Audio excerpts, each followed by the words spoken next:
అప్పారావు గారు, ఇప్పుడు మనం చారి గారు మాట్లాడినటువంటి వ్యాఖ్యలు ఇవన్నీ కూడా చూసాం. అంటే తెలంగాణలో బీఆర్ఎస్ ప్రభుత్వం రెండుసార్లు వచ్చినప్పటికీ కూడా ఎవరు ఊహించలేదు రేవంత్ రెడ్డి విషయంలో కూడా. కానీ ఆయన గెలవడం జరిగింది. ప్రజల్లో ఎంత అబ్జర్వేషన్ అనేది మనకు అర్థమవుతుంది. ఇప్పుడు పవన్ కళ్యాణ్ గారు చేసినటువంటి వ్యాఖ్యలను తీసుకున్నా కూడా తెలంగాణలో కలిసి వచ్చే అంశాలు ఏ విధంగా తీసుకోవాలి అంటే, రీసెంట్గా ఆయన గవర్నమెంట్ ఫామ్ చేశారు కాంగ్రెస్ నుంచి. వాళ్ళకి ఉండేటువంటి ఏదైతే ముందుకు వెళ్లాల్సినటువంటి అన్నీ కూడా ఉంటాయి, టార్గెట్స్ అనేవి ఉంటాయి ప్రజల విషయంలో. కానీ ఏది కలిసి వచ్చే అంశం జనసేనకి సంబంధించి మీరేం చెప్తారు? సమస్యల మీద ప్రస్తావించడం. మీకు ఒక చిన్న ఎగ్జాంపుల్ చెప్తాను. తెలంగాణ విషయంలో యురేనియం సమస్య మీద ఒక రౌండ్ టేబుల్ పెట్టారు తెలంగాణలో. దసపల్లా ఇదే హైదరాబాద్లో దసపల్లా హోటల్లో పవన్ కళ్యాణ్ గారి ఆధ్వర్యంలో. అదే రౌండ్ టేబుల్కి ఆ రోజు రేవంత్ రెడ్డి గారు కూడా ఒక సభ్యుడు. అక్కడ ఎవరైనా ఊహించారా రేవంత్ రెడ్డి గారు ముఖ్యమంత్రి అవుతారని? ఆ రోజు ఒక సభ్యుడు.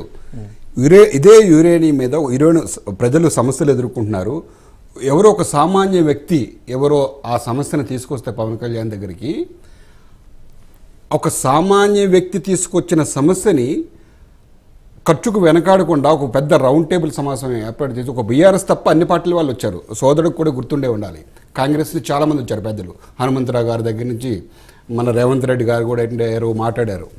సో జనసేన పార్టీ అనేది ప్రజల కోసం పనిచేసే పార్టీ, సమస్యల మీద పోరాడుతుంది పార్టీ. సమస్యల మీద పోరాడితే ఆటోమేటిక్గా వీళ్ళు వాళ్ళు అని లేదండి. పవన్ కళ్యాణ్ వాళ్ళు అక్కడ వాళ్ళు ఇక్కడ వాళ్ళు అలా ఉండదు. అది ఒకప్పుడు నడిచింది, బీఆర్ఎస్ అలా నడిపించింది. కానీ అది సమాప్తం అయిపోయింది. అదంతా కూడా ప్రజలు తెలుసుకున్నారు. ప్రజలు తెలుసుకున్న తర్వాత ఈరోజు కాంగ్రెస్ పార్టీ అధికారం వచ్చింది. అలాగే రాబోయే రోజుల్లో డెఫినెట్గా బీజేపీ జనసేన ముందుకు డెఫినెట్గా పోతుంది. అది జిహెచ్ఎంసీ ఎలక్షన్లో మీరు చూస్తారు కదా, ఇంకా 2 సంవత్సరాల్లో జిహెచ్ఎంసీ ఎలక్షన్ వస్తాయి. అలాగే లోకల్ బాడీ ఎలక్షన్స్ కూడా వస్తాయి. డెఫినెట్గా మేము పవన్ కళ్యాణ్ గారు అతి త్వరలో నాకున్న సమాచారం ప్రకారం కమిటీలను కూడా ఆయన రివ్యూ చేస్తున్నారు. కాకపోతే ఆయన డిప్యూటీ చీఫ్ మినిస్టర్ అవగానే ఆయన ఎలాంటి రివ్యూస్ ఎలా చేస్తున్నారు ఏంటనేది క్షణం తీరిక లేకుండా, ఈవెన్ ఆయన ఏదైతే రెస్ట్ తీసుకుంటారో అక్కడ కూడా ఆయన వేసుకున్న ఫైల్స్ అవన్నీ మీరు సోషల్ మీడియాలో చూసుంటారు. సో అలాంటి వ్యక్తుల్ని ఎందుకు కాదంటారు చెప్పండి? ఎవరైనా ఏదైనా తెలంగాణ అవనివ్వండి, దేశ ప్రజలు కానివ్వండి, ఎందుకు కాదంటారో చెప్పండి? డెఫినెట్గా ఉంటుందండి. తెలంగాణలో కూడా మంచి భవిష్యత్తు ఉంటుంది. ఎందుకంటే బలమైన జన సైనికులు ఉన్నారు, పవన్ కళ్యాణ్ గారు ఫ్యాన్స్ ఉన్నారు, బలమైన జన సైనికులు ఉన్నారు, పవన్ కళ్యాణ్ సిద్ధాంతాల కోసం పనిచేసే క్యాడర్ ఉంది, మంచి నాయకులు ఉన్నారు జనసేన పార్టీలో. రాబోయే రోజుల్లో మీరు చూస్తూ ఉండండి, డెఫినెట్గా వలసలు ఉంటాయి జనసేన పార్టీలోకి బయట పార్టీల నుంచి. మీరు చూస్తూ ఉండండి మధు గారు. డెఫినెట్గా జనసేన పార్టీ ముందుకు పోతూ ఉంటుంది. మంచి కార్యాచరణతో ముందుకు పోతాం అనడంలో ఎటువంటి సందేహం లేదు. రైట్ చందు సార్, అయితే ముఖ్యంగా ఇక్కడ ఈ వ్యాఖ్యలన్నీ మీరు చెప్తున్నారు కరెక్టే. కాకపోతే దీనికి మైనస్ పాయింట్స్ కూడా ఉంటాయి. దాన్ని ఎలా కవర్ చేసుకోగలుగుతున్నారు అంటే, మీరు చెప్పారు తెలుగు భాష దక్క ఏదో సినిమా డైలాగ్లో ఆడ ఉంటాయి ఈడ ఉంటాయి అని చెప్పడం ఓకే, కానీ ఇక్కడ కొంతమందిలో ఇంకా తెలంగాణ భావజావం ఏపీకి సంబంధించిన వాళ్ళు అన్నటువంటి ఇది కూడా ఉంది. దాన్ని ఎలా ఓవర్కమ్ చేయగలుగుతారు? నాకు తెలిసి మిగతా మైనస్ పాయింట్స్ ఏమైనా చెప్తాను నేను, అప్పుడు సమాధానం ఇస్తే బాగుంటుంది. నేను మైనస్ పాయింట్స్ చెప్పండి. ఎందుకంటే అప్పారావు గారు కరెక్ట్ ఏమన్నా, ఆయన 10 ఏళ్ళ ముందు అన్నారు కానీ 1 సంవత్సరం నిజమైంది కదా. ఎప్పుడు కూడా రాజకీయాలు, అప్పారావు గారు మొన్న బ్రహ్మనాయుడు గారితో సంవత్సరం క్రితం మాట్లాడింది కదా మన ఇంటర్వ్యూ. సంవత్సరం లోపలనే 10-15 ఏళ్ల తర్వాత అన్నారు ఆయన. 10-15 నెలల లోపలనే సాధ్యమైంది కాదంటలేదు. కానీ ఏమైందంటే రాజకీయాలు సోషల్ కెమిస్ట్రీ ఎప్పుడు కూడా HO2 ఎట్లా అవుద్దని కెమిస్ట్రీలో చెప్తాం మనం, ఏ పదార్థాలు కలితే ఏమైంది. ఇక్కడ అసలు చెప్పలేము కనుక రాజకీయాలు వేరు, సోషల్ కెమిస్ట్రీ కనుక. రెండోది, ముందు ఊహించే క్రమంలో కూడా కొంతవరకు బేస్ ఉండాలి కదా అని నేను అంటున్నాను. ఉదాహరణకు తెలంగాణలో ఇప్పుడు ఉదాహరణకు టీడీపీ ఉంది. టీడీపీ ఒక వెలుగు తెలంగాణ ఆంధ్ర ఆత్మగౌరవం కోసం పుట్టిన పార్టీ కదా. ఏమైంది తెలంగాణ వచ్చిన తర్వాత ఏమైంది? మొదటిసారి 2014లో 15 సీట్లు గెలుచుకున్నది బీజేపీ ఇద్దరు కలిసి. తర్వాత ఏమైంది చూస్తున్నారు, 2 సీట్లకు ఇప్పుడు ఈ అసలు లేకుండా అయిపోయింది. కానీ కారణం ఏంటంటే ఆయా పరిస్థితులు అప్పటి పరిస్థితులే అంటున్నాను. దాన్ని మనం మించి ఆలోచన చేస్తే కష్టం అని. ఒకటి, పవన్ కళ్యాణ్ గారి ముందట ఇప్పుడున్న 2 సమస్యలు ఏంటంటే, ఒకటి ఆంధ్రప్రదేశ్ అభివృద్ధి పట్ల తనదైన శైలిలో పనిచేస్తున్నారు, అభినందించాల్సిందే, అది చెయ్యాలి. ఇప్పుడు ఉట్టికి స్వర్గానికి 2 కాళ్ళ మీద మళ్ళీ 2 పడవల మీద కాలు పెట్టింది అనుకోండి, ఇద్దరు మనకు ఉదాహరణ టీడీపీ ఆ పని చేయలే, ఒక్కసారి ఫెయిల్ అయిన తర్వాత అక్కడికే పోదాం, అక్కడనే చూసుకుందాం, ఇక్కడ లాభం లేదనుకున్నారు. రెండోది జగన్మోహన్ రెడ్డి గారు కూడా 2014లో 2 ఎమ్మెల్యేలు గెలిచారు, 1 ఎంపీ గెలిచారు. ఆ తర్వాత అక్కడికి పరిమితం అయ్యారు. ఎందుకంటే మొట్టమొదలు మనం ఏదైతే ఏరియాలో గెలిచినామో ఆ ఏరియాను కాపాడుకోవడే ప్రయత్నం చేయాలి. అది కాకుండా చేసిన కేసీఆర్ ఫెయిల్ అయ్యింది కదా. నిజంగా తెలంగాణ సమాజం కోసం తెలంగాణలో మంచి పలుకుబడి ఉండగా తెలంగాణ రాష్ట్ర సమితిని కాస్త బీఆర్ఎస్ గా మార్చి ఇవాళ తెలంగాణ పదమే లేకుండా చేస్తే ఏమైంది, వాళ్ళ పార్లమెంట్ ఎన్నికల్లో 0 అయింది కదా. అందుకనే ఎప్పుడైనా రాజకీయాల్లో చాలా ముందు ఊహించిన ఒక్కోసారి ఫెయిల్ అయ్యే అవకాశం ఉంటుంది. మహారాష్ట్ర, ఆంధ్రప్రదేశ్ లో తోట చంద్రశేఖర్ గారిని అధ్యక్షుని పెట్టారు, ఏమైంది, ఒక్క పార్టీ రాలే కదా.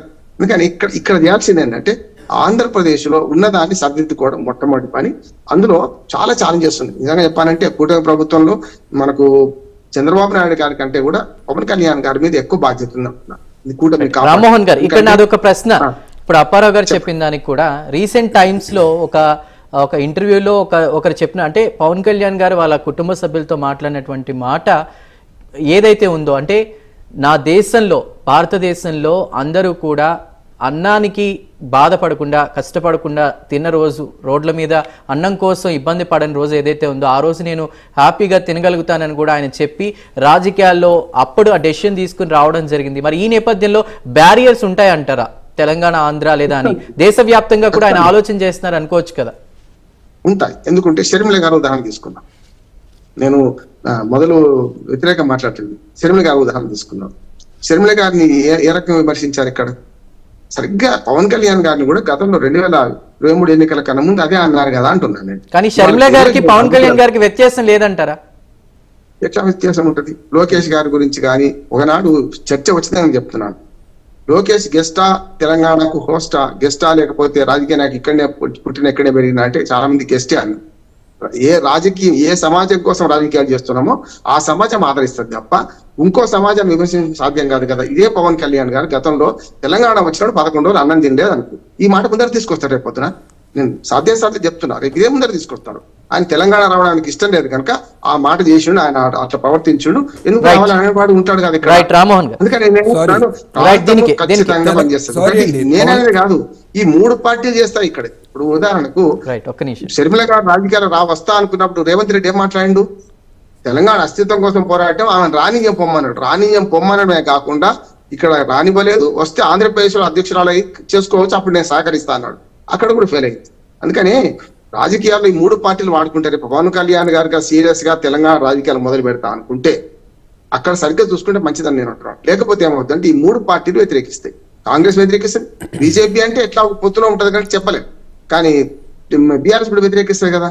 అప్పుడు పరిస్థితి ఏంటి అంటే తెలంగాణ సెంటిమెంట్లు మరొక్కసారి చంద్రబాబు రూపంలో గతంలో ఒకసారి తీసుకొచ్చుకున్నారు.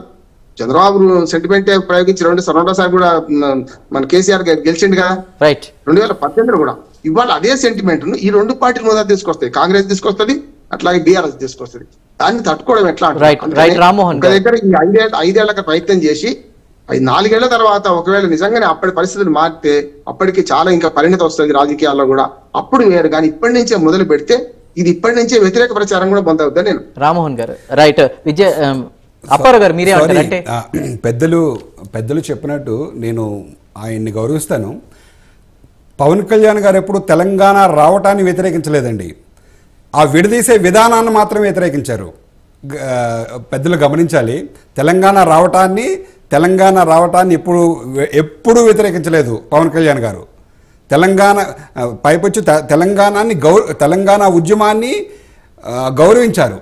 అలాగే మీరు పవన్ కళ్యాణ్ గారితో మిగతా పార్టీలు పోలుస్తున్నారు. జనసేన పార్టీకి మిగతా పార్టీలకి హ్యూజ్ డిఫరెన్స్ మీకు తెలియదు కాదండి. పెద్దలు మీరు నాకన్నా చాలా వయసులో పెద్దవాళ్ళు, అన్నీ తెలిసిన వాళ్ళు, మీకు తెలియదు కాదు. జనసేన పార్టీకి మిగతా పార్టీలకి హ్యూజ్ డిఫరెన్స్ ఉందండి. సారీ ఫర్ ద ఇంటరప్షన్ అండి, మీరు చెప్తుంటే గుర్తొచ్చింది. ఎన్నికలకి సంబంధించి కూడా ఆంధ్రప్రదేశ్లో ప్రజలతో మాట్లాడుతూ కూడా తెలంగాణలో ఉన్నటువంటి ప్రజల్లో ఉన్నటువంటి ఉద్యమ స్ఫూర్తి ఏపీలో ప్రజలకి ఆ యూనిటీ లేకుండా పోయింది అనేది కూడా మాట్లాడడం జరిగింది. చాలాసార్లు మాట్లాడండి, అది కూడా ఒప్పుకుంటాను. ఎందుకంటే చాలా సార్లు ఆ ప్రత్యేక హోదా గురించి మాట్లాడుతూ ఆ ఉద్యమ స్ఫూర్తి ఎందుకు లేదని, కానీ అది వేరు ఇది వేరు. ఇప్పుడు ఆ రెండింటికి బోడగుండుకు మోకాడికి ప్రత్యేక హోదా వేరు, ఆ స్ఫూర్తి ఎందుకు లేదు, మీరు ఎందుకు నష్టపోతున్నారు ప్రజలు నిర్ణయించండి కాదని. కానీ ఇక్కడ ఏమైందంటే తెలంగాణ సమాజాన్ని, తెలంగాణ ఉద్యమాన్ని సెంటిమెంట్ అనేది తప్పు ఉంటున్నాను. ఇది అస్తిత్వ పోరాటం. ఈ తెలంగాణ సెంటిమెంట్, తెలంగాణ అస్తిత్వం గురించి తెలియకపోతే కష్టమైంది. తెలంగాణ అస్తిత్వ పోరాటం ఇవాడిది కాదు. ములికీ నిబంధనలకు వ్యతిరేకంగా 1952 నుంచి జరిగిన పోరాటంలో 60 ఏళ్ల తర్వాత సక్సెస్ అయింది కదా. దీనికి ఇది వేరు. మొత్తం సమాజంలో సబ్బండ వర్గాలు ఏకమైనవి. అక్కడ 2 వర్గాలుగా ఉన్నాయి. ఇవాళ జగన్మోహన్ రెడ్డికి 40% ఓట్లు వచ్చినాయి, ఇటు పక్కన 60% ఓట్లు వచ్చినాయి. ఇది వేరంటున్నాం. అందుకని ఆయన తెలంగాణను గౌరవించలేదు అంటలేదు, తెలంగాణను గౌరవించారు. తెలంగాణ ఉద్యమ స్ఫూర్తిని తీసుకొని పనిచేస్తా అన్నారు. ఖచ్చితంగా ఆయన జలసా లాంటి సినిమాలో అయితే పూర్తిగా అదే పాత్ర మనకు కదా. అది వేరు, రాజకీయాలు వేరు. రాజకీయాల్లో పరిణతి పొందిన తర్వాతనే పవన్ కళ్యాణ్ ఆదరించారు. 2019 ఎందుకు ఆదరించలేకపోయినారు? పరిణతి వచ్చింది. 2014, 19కి 23కు పరిణతి వచ్చింది కనుకనే ఆదరించారు. దానికి కూడా ఈ కెమిస్ట్రీ, సోషల్ కెమిస్ట్రీ కలిసింది. జగన్మోహన్ రెడ్డి వ్యతిరేకత 2 ఉంటాయి. జగన్మోహన్ రెడ్డి వ్యతిరేకత బాగా పనిచేసింది వీళ్ళ అనుకూలత కంటే. ఇక్కడ కేసీఆర్ గారు ఓడిపోవడం అనే కాంగ్రెస్ గెలవలే, కేసీఆర్ గారు అహంకారం, అవినీతి ఓడించింది ఇక్కడ. దీన్ని గమనించాలి. మనకి రాజకీయ పరిస్థితులు ఏం లేకుండా ఆకాశం నుంచి ఊడిపడతామంటే కష్టం కదా అంటున్నాడు.